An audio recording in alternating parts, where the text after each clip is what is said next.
Do you want to know how to make this delicious, no butter vanilla cake? Then you came to the right video. Let's get started. So you start off with flour, all-purpose flour. As always, all the ingredients will be in link in the description. And then you add in your leavening agents, which is what is going to help your cake rise: baking powder and baking soda.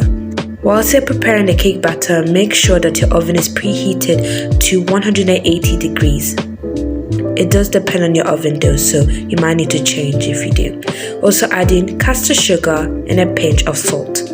This recipe does not require too much caster sugar, so if you want it to be less sugary, you can also change the sugar. You can add more or less due to your taste, but I find this is a good amount of sugar. Give everything a good mix, and we're going to start with the wet ingredients.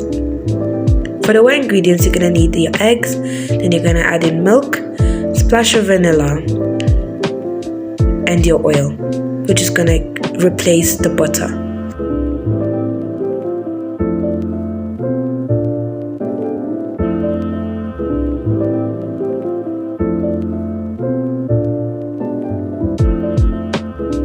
Once you have combined all of your wet ingredients, you're going to add them into your flour, and you're going to mix everything till nice and smooth. Your batter should be nice and very smooth. You don't want any lumps. You can use a hand mixer for this, but this process is really easy just by hand. The batter is ready. Pour it into a lined cake tin and then bake into the oven at 180 degrees for 30 to 35 minutes or until golden brown and the toothpick has been inserted and it comes out clean. You can use a toothpick or a knife. After the cake is baked, place it on a cooling rack to cool.